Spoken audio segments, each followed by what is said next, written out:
जी, बिस्मिल्लाहिर्रहमानिर्रहीम। अस्सलाम वालेकुम।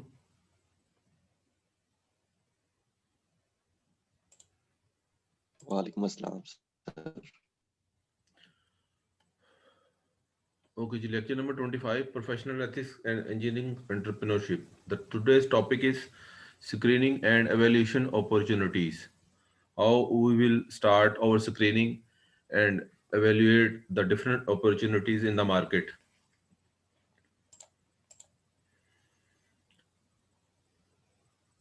Entrepreneur process: identify opportunities, select the right opportunity for your team, determine feasibility, make a go or no go decision. Entrepreneur, how to start our business? We will start with the specific process. We will find out the different identify opportunities. What kind of business feasibilities are available in the market? We will start. We will see different sources. This product, we should start this type of product. We should start this type of services. What kind of business we should start? So first of all, we will look in different perspective that identify the opportunities are available in the market. कौन कौन से business हैं जो हम कर सकते हैं. We are just going to start our entrepreneur process because we like entrepreneur as a in future and the select the right opportunity for you and your team. आप कौन सा कारोबार शुरू करना चाहते हैं, सर्विसेज कौन सी देना चाहते हैं, कौन सी मेरी सर्विसेज जो है वो लोगों को पसंद आएंगी. तो आपको आइडेंटिफाई करना है मार्केट के अंदर जाके कि आप कौन सा प्रोसेस शुरू करें. हम स्क्रीनिंग करने जा रहे हैं. The today is basically topic is screening, कि हम स्क्रीन करेंगे और एवेल्यूएशन करेंगे कि कौन कौन सी अपॉर्चुनिटीज मार्केट के अंदर मौजूद हैं जिससे हम अपना ठीक तरीके से कारोबार शुरू करें. ऐसा बिजनेस ना स्टार्ट करें कि उसकी वजह से आपको ऑलरेडी लोग जो सर्विसेज प्रोवाइड कर रहे हैं लोग उनके साथ अटैच हैं, तो कस्टमर आपके पास फिर कैसे आएंगे. तो स्क्रीनिंग करना बहुत ज़रूरी है. ऐसे ही नहीं मुंह खड़े हो जाए और बिजनेस स्टार्ट कर लें. सो द राइट अपॉर्चुनिटी जो है वो it's a very difficult task. What ever you want you can do, but it is not a necessary कि this portion या this product should I start for a business or not, and or yes or no. Determine the feasibility. Feasibility बनाना भी बहुत ज़रूरी है कि जी इसका कितना खर्चा आएगा, कौन सी मशीनें चाहिए, कितना स्टाफ रखना पड़ेगा, जो भी आप अपॉर्चुनिटी फाइनल करेंगे.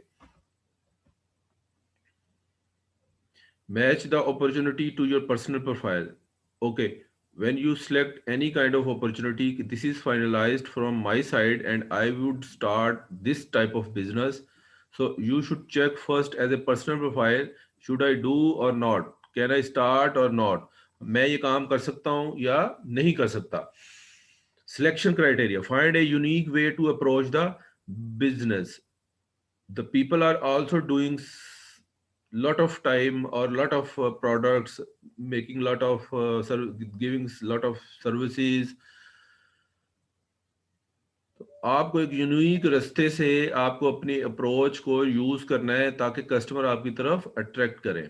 अदरवाइज इट्स वेरी डिफिकल्ट कि आप बिजनेस स्टार्ट करें, अपना सिलेक्शन क्राइटेरिया भी जो सिलेक्ट किया हो लोग आ गई दूसरे कस्टमर के साथ अटैच हों, तो आपके पास कैसे आएंगे. If you use the unique way then the customer will attract you.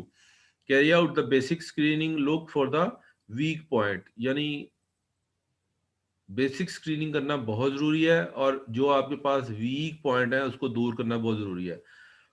These are the selection criteria. I should start this type of business in future. Before proceeding, always do complete business plan. Yes, when you start a business, you should make a complete business plan. There are many opportunities, need a quick and dirty pre-screening method. आप के पास बहुत सारी opportunities मौजूद होंगी। आपको चाहिए वक्ती तौर पर जल्द से जल्द छोटा सा कोई स्क्रीनिंग मेथड बनाएं, या कोई ऐसा प्री स्क्रीनिंग मेथड बनाएं गंदा सा, या कोई अच्छा सा। गंदा से मुराद ये है कि स्क्रीनिंग करें ज़रूर, और उसको बाहर ज़रूर स्क्रीन करके देखें कि क्या इस किस्म की प्रोडक्ट अगर मैं बनाऊं तो is it feasible for me और नॉट। तो वैसे तो बहुत सारी अपॉर्चुनिटीज होंगी। हम यहाँ बैठे हैं, आप कहें जी मैं एज ए मैकेनिकल इंजीनियर कौन सा काम स्टार्ट कर सकता हूँ। एवेल्युएट करना बहुत जरूरी है हर काम के लिए। Typical pre startup question, yes you are going to start a new business, there are a lot of question in your mind. Do we know enough about the business? क्या आप इस बिजनेस को जो भी स्टार्ट करेंगे, आप इस business को अच्छी तरह जानते हैं? ये भी एक सवाल आएगा आपके जहन में कि या मैं कर लूंगा। Do we enough about the market? क्या जिस मार्केट में ये मैं स्टार्ट करने जा रहा हूँ, क्या ये मार्केट मेरे लिए काफी होगी? मुझे कोई एक्सपेंड तो नहीं फ्यूचर में करना पड़ेगा अपने आप को? डेमोग्राफिकली ग्रोइंग, डिक्लाइन, स्टैटिक, यानी demographic mean area, which area you will choose for that type of business. क्या ये यहाँ पर बिजनेस जिस एरिया में मैं सिलेक्ट करूंगा वो ग्रो करेगा करेगा नहीं करेगा, डिक्लाइन की तरफ तो नहीं चला जाएगा? क्या स्टैटिक ही रहेगा, यानी ना बढ़ेगा ना कम होगा? तो these are the different questions in your mind whenever you start your business. What is the competition? Yes, of course, when you start any business, any type, any kind, any product type, any services type, you can start, but you should see what are the competitors in the market जिनको मैंने compete करना है। Similar product meet similar needs. जो लोग similar product बना रहे हैं उनकी भी नीड सेम ही होती है, तो आपको फिर किस तरह compete करेंगे लोगों को जो ऑलरेडी बिजनेस कर रहे हैं? How much red tape? Red tape mean कितने कितने चांसेस हैं कि मुझे अपने दुकान या मेरा बिजनेस के आगे मैं रेड टेप लगा दूंगा कि जी दुकान बंद हो गई। अक्सर शीशे की दुकान पर ना रेड कलर का क्रॉस लगा होता है कि जी ये शीशा भी नया नया लगा है, इसको ना ना छुए ना टच करें। तो ये ना हो कि कितने परसेंट चांसेस हो कि आपके आपकी दुकान के आगे रेड टेप लग जाए। तो these are the different questions in your mind when you start your business, कि मेरा बिजनेस जो मैं करने जा रहा हूँ मुझे उसके मुतालिक पता भी है या नहीं है, मार्केट में क्या स्टेटस उसका, डेमोग्राफिकली कौन सा एरिया बेहतर रहेगा, क्या ये ग्रो करने के चांसेस हैं नहीं हैं, ये ना और डिक्लाइन की तरफ चला जाए या स्टैटिक ही खड़ा रहे, और मेरे कौन से कंपटीटर हैं जो ऑलरेडी ये सर्विसेज प्रोवाइड कर रहे हैं, तो मुझे किस तरह अपने आप को इस बिजनेस को लेकर चलना पड़ेगा। रेड टेप के how much duration is will be created. Typical pre-start question: what are the resource requirement and can get them? Financial, human, and others. Yes, you have the lot of resources available in the market. You have the financial, you have the human resource. आपको पैसा भी चाहिए, आपको बंदे भी चाहिए इस काम के लिए, आपको दूसरे और अदर सोर्सेज भी चाहिए, कोई सिक्योरिटी के बंदे रखने पड़ेंगे, कोई बैंकिंग से अकाउंट खोलने के लिए राब्ता करना पड़ेगा। तो ये सारे के सारे प्री टिपिकल क्वेश्चंस हैं जो आपके माइंड में होंगे। Is this something we really want to do? क्या ये वाकई मैं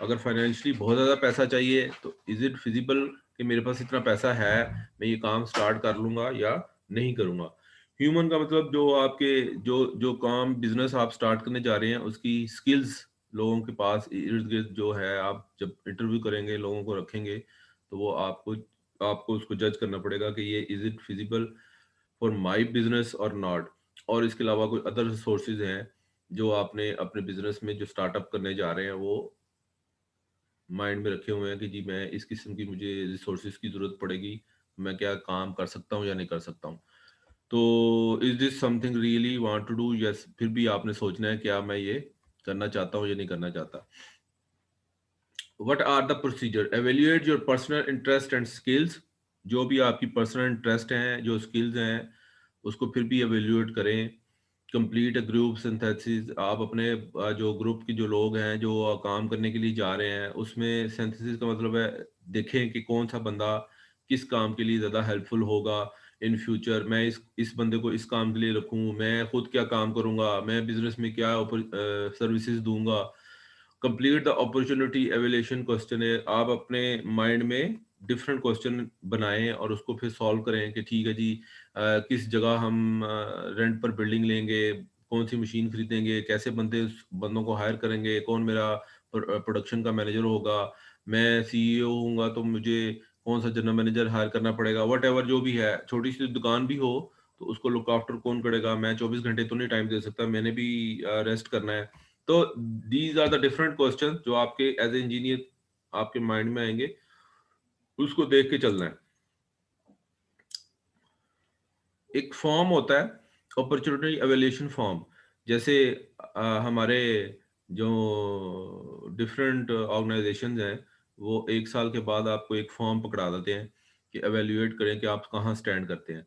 बॉस आपका सामने बैठ जाता है और आपको टिक करता जाता है कि जी ठीक है, आपकी ये भी परफॉर्मेंस साल भर अच्छी रही, ये भी काम अच्छा रहा, छुट्टियां इसने इतनी की, इसको जितने मैंने टास्क दिए इसने फुलफिल किए नहीं किए, तो वो एवेल्यूएट करते हैं। तो कुछ आपको प्रोफाइल में जो आपकी चीज़ें लिखी हुई हैं कि इस बंदे को ये रिस्पॉन्सिबिलिटी दी गई थी, वो उसके मुताबिक उसकी एवेल्यूएशन करता है। इसी तरह बिजनेस में भी आप 1 साल के बाद या 6 महीने के बाद आप डिफरेंट क्वेश्चनेयर आपने बनाए होते हैं कि जी आप नेट से भी मिल जाते हैं कि जी एक 6 माह का बिजनेस था तो आपको किस किस्म के क्वेश्चन माइंड में आने चाहिए, और मैंने अपने इस कारोबार को या इस बिजनेस को या इस एंटरप्रेन्योर एज ए एंटरप्रेन्योर मैंने किन किन चीज़ों को एवेल्यूएट करना है जो नेक्स्ट टाइम मेरे कस्टमरों को डिस्टर्ब ना करे।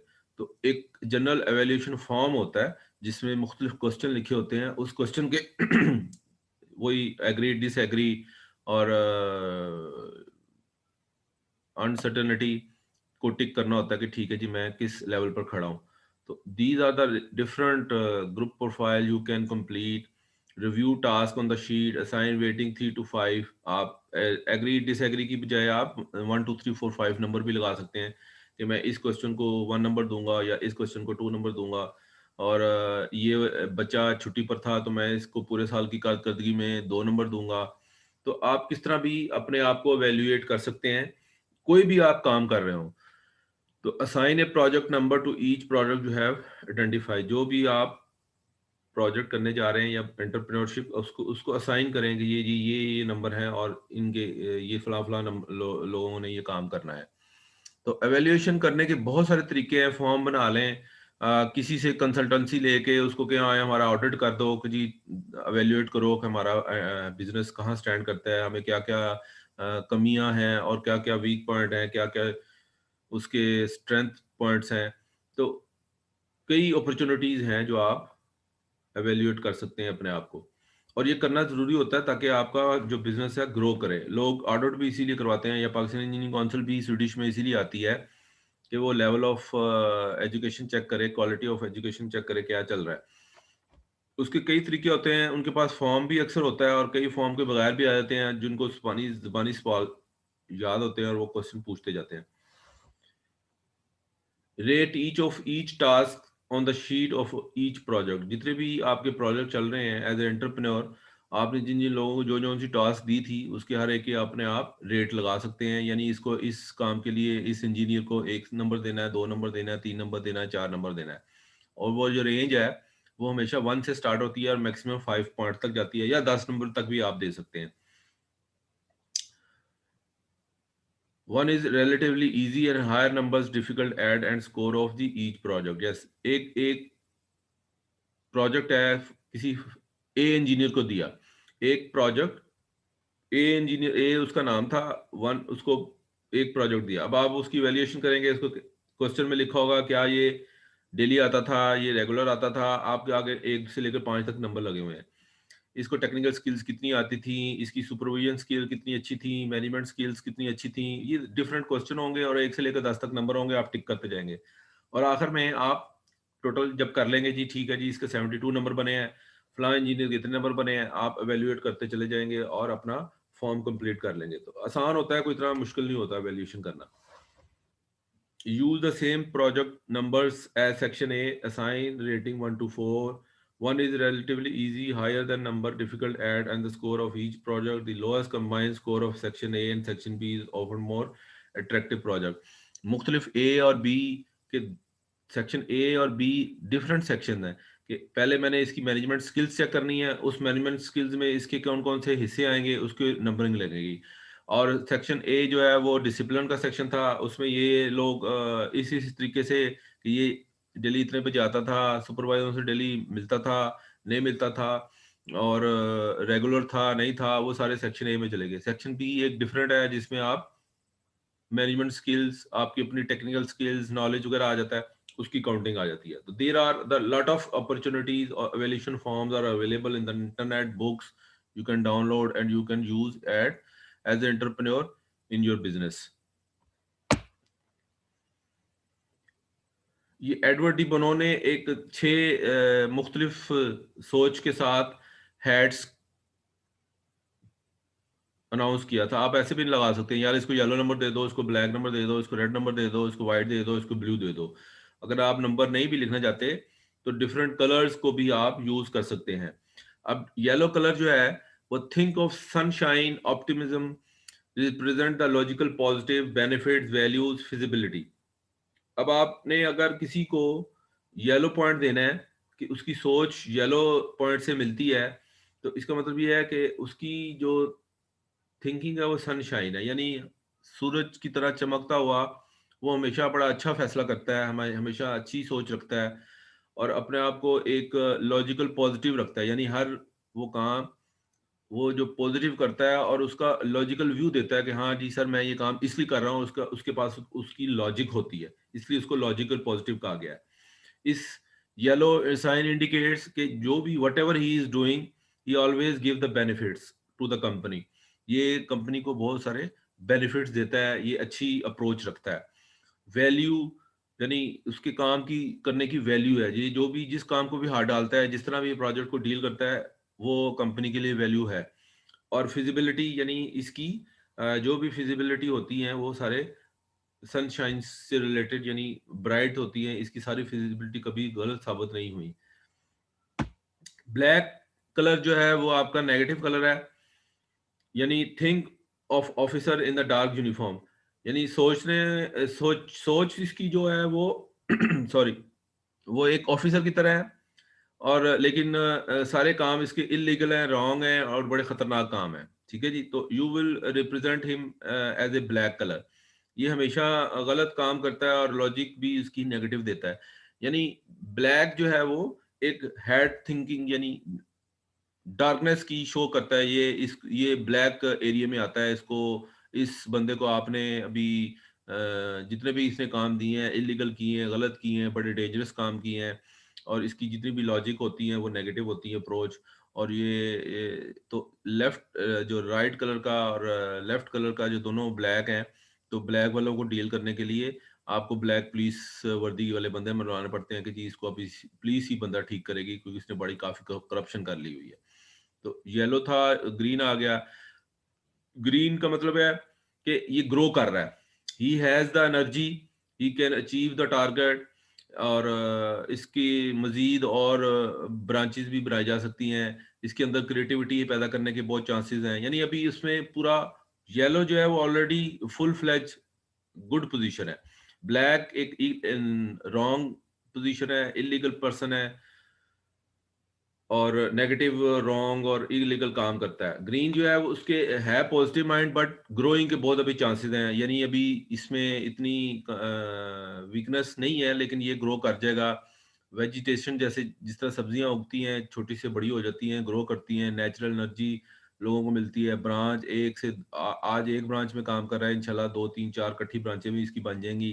क्रिएटिविटी वाला बंदा माइंड है, makes time for deliberate creative effort, और काफी क्रिएटिविटी की तरह एफर्ट्स करता है, अपने आप को मशहूर कर रहा है, अपने आप को एफर्ट करके अपने आप को ज्यादा फेमस बनाने की कोशिश कर रहा है। तो in future he will be very capable person.